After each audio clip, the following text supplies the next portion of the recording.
अस्सलाम वालेकुम दोस्तों। इस वीडियो में हम जिस टॉपिक को क्लियर करेंगे वो है सन ड्राइंग और मशीन ड्राइंग।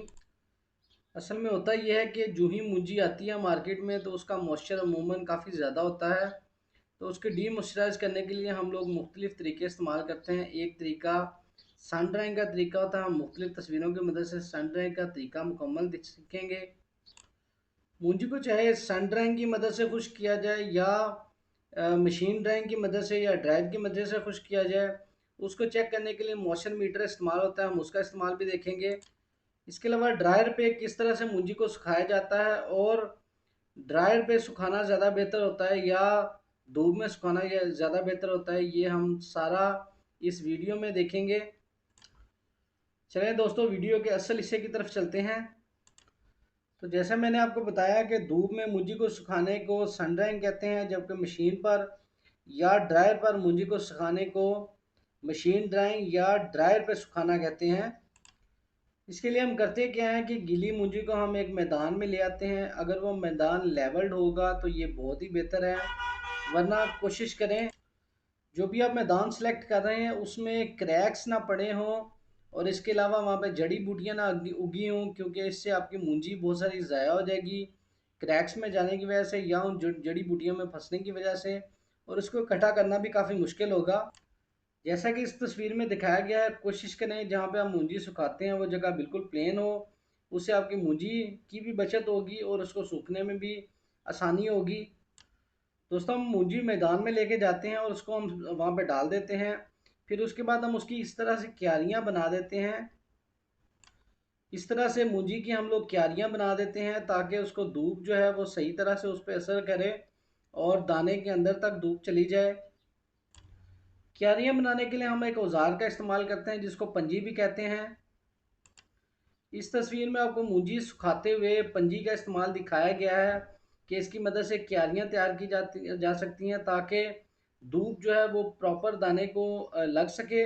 और इसमें एक और काम किया जाता है कि हर 1.5 घंटे बाद या 2 घंटे बाद या 1 घंटे बाद धूप की शिद्दत के मुताबिक ये क्यारियाँ इनका रुख तब्दील किया जाता है। अगर अब इस तरफ की क्यारियाँ हैं बाद में इस तरफ की बना दी जाती हैं ताकि तमाम दानों को बराबर धूप लग सके और उनके अंदर जो मॉइस्चर है वो सही तरह से रिलीज हो सके और दाने पक सकें। इस तस्वीर में आपको क्यारियाँ नज़र आ रही हैं जो कि एक लेवल सतह पे बनी हुई है और इनको पंजी की मदद से बनाया गया है। अब इन क्यारियों को अंदर जो धूप लगती है वो सही तरह से दानों के अंदर जाती है और इस तरह से दाने ज़बरदस्त तरीके से पक जाते हैं। दोस्तों, हम हर सुबह जो मूंजी है उसको बिखेर देते हैं और शाम को जाने से पहले मूंजी को इकट्ठा करते हैं, क्योंकि उन दिनों में जिन दिनों में मूंजी आती है रात को काफ़ी ओस पड़ती है और ओस मूंजी पे ना पड़े इसलिए हम उसको इकट्ठा करके ऊपर कोई जो पटसन है या कोई बोरी है वो हम दे देते हैं ताकि वो जो धूप है वो तो उसे लगे लेकिन रात को वो नमी से भी बच सके और जो ओस है उससे बच सके।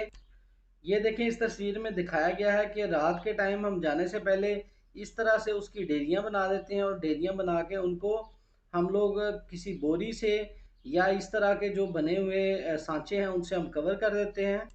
इनका मकसद ये होता है कि रात को पड़ने वाली ओस जो है मूंजी को दोबारा से गीला ना कर सके और जो डीमॉइस्चराइजेशन हो चुकी है वो बरकरार रहे, ताकि सुबह हम आके फिर बिखेरें और फिर दोबारा से उसको धूप लगवा लें। दोस्तों, अमूमन ये धूप लगवाने का जो प्रोसेस है ये 2 से 3 दिन तक चलता रहता है, लेकिन इसका जो बेहतरीन तरीका होता है वो ये है कि आप मॉइस्चर मीटर पर चेक करें। अगर तो 10 से 12 मॉइस्चर है तो वो छड़ाई के लिए बेहतरीन मॉइस्चर है। इसके अलावा कुछ लोग 15 मॉइस्चर पे भी उठा लेते हैं, उसको हम लोग कच्ची सुखाई कहते हैं। यानी उसको दोबारा से कुछ अर्सा महफूज रखने के बाद दोबारा से उसको सुखाई करते हैं और फिर उसकी छड़ाई की जाती है। लेकिन यहाँ पे मैं बताता चलूँ कि चाहे आप ड्रायर पे सुखाई कर रहे हो या आप मैदान में सुखाई कर रहे हो, पेड़ के ऊपर सुखाई कर रहे हो, तो जो 10 से 12 मॉइस्चर है वो छड़ाई के लिए बेहतरीन मॉइस्चर कंसिडर किया जाता है। ये आपके सामने मॉइस्चर मीटर नज़र आ रहा है। इस मॉइस्चर मीटर पे हम लोग उस मूंजी का मॉइस्चर चेक कर लेते हैं और जो 10 से 12 है वो बेहतरीन है कि उसको आप ले जाएं और उसकी छड़ाई कर लें। इसके अलावा दोस्तों, सेला बनाने के लिए और स्टीम बनाने के लिए जो मॉइस्चर है वो मुख्तलिफ होता है, जो कि अगर आप मेरी सेला और स्टीम की वीडियोस देखें तो उनमें आपको उस मॉइस्चर का भी पता चल जाएगा। जो अगला तरीका होता है वो भाप की मदद से या गर्म हवा की मदद से जो ड्रायर है उसकी मदद से सुखाया जाता है। अमूमन इस तरह से होता है कि जब मूंजी आती है तो तब बहुत ज़्यादा धुंध का मौसम होता है और अमूमन धूप इतनी ज़्यादा अवेलेबल नहीं होती, तो क्या करते हैं लोग ड्रायर पे उसकी सुखाई कर लेते हैं, उसका मॉइस्चर डाउन कर लेते हैं और उसको महफूज कर लेते हैं। उसके बाद फिर जब मौका मिलता है तब उसको दोबारा से धूप के अंदर या ड्रायर पे दोबारा से उसकी सुखाई की जा सकती है, या उसका सेला, स्टीम या कच्चा चावल तैयार किया जा सकता है।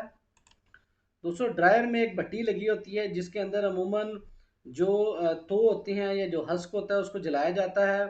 उससे हीट पैदा होती है, उससे हवा पैदा होती है, जिस हवा को फैंस की मदद से अंदर ले जाया जाता है बॉयलर तक, और वहाँ से भाप की मदद से और या गर्म हवा की मदद से हम लोग जो मूंजी होती है, जो पैडी होती है, उसका मॉइस्चर डाउन करते हैं।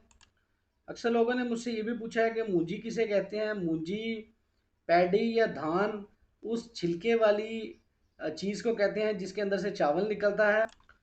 यहाँ पे ये मैं आपको बताता चलूँ कि चाहे आप सन ड्राइंग करें या आप मशीन ड्राइंग करें, ड्रायर पे सुखाएं अपनी मूंजी को, जो टेम्परेचर है जहाँ पे आप लेके जाते हैं, जो मॉइस्चर लेवल है जहाँ पे आप छड़ाई करते हैं, वो 10 से 12 ही बेहतरीन होता है। इसमें हम लोग इस तरह से करेंगे कि मुस्तकबिल में हम ऐसी वीडियो भी बनाएंगे जिसमें हम सिर्फ एक में सन ड्राइंग के बारे में मुकम्मल तफसील बताएंगे और एक में मशीन ड्राइंग के बारे में मुकम्मल तफसील बताएंगे, ताकि आप लोगों को दोनों का अलग-अलग मुवाजना और दोनों का अलग-अलग वीडियोस की मदद से क्लियर हो सके प्रोसेस। दोस्तों जो मशीन ड्राइंग है या जो ड्रायर पे मूंजी सुखाई जाती है, उसका अमूमन जो मकसद होता है वो जो मॉइस्चर लेवल है उसको कम करना है। उसमें दाना इतना पकता नहीं है, इसलिए जो सन ड्राइंग है उसको ज़्यादा बेहतर समझा जाता है, क्योंकि सन ड्राइंग में दाना अच्छी तरह से पक के तैयार हो जाता है और जब हम उसका चावल तैयार करते हैं तो उसका टोटा कम होता है। और आपका इस वीडियो के मतलब कोई सवाल है या आप वैसे चावल के बारे में कुछ पूछना चाहते हैं तो ये मेरा नंबर स्क्रीन पे आ रहा है, आप इस नंबर पे मुझसे रब्ता कर सकते हैं। नबी आखिर-उज़्ज़मा हज़रत मोहम्मद सल्लल्लाहु अलैहि वसल्लम और उनकी आल पे दरूद भेजें। अपना काम ईमानदारी, लगन और मेहनत के साथ करें और दुआ में हमें भी याद रखें।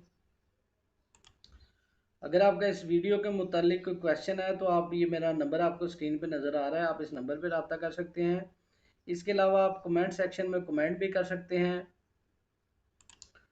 बहुत जल्द हम एक वर्कशॉप भी कंडक्ट करेंगे जो चावल के मुतालिक होगी, जिसमें चावल के मुख्तलिफ एक्सपर्ट्स को भी बुलाएंगे। उसके लिए भी अगर आप आना चाहते हैं तो आप इस नंबर पर रब्ता कर सकते हैं। अगर चावल की पहचान या चावल के काम में कोई भी आपको मसाइल नज़र आ रहे हैं तो आप उसके लिए भी इस नंबर पर रब्ता कर सकते हैं।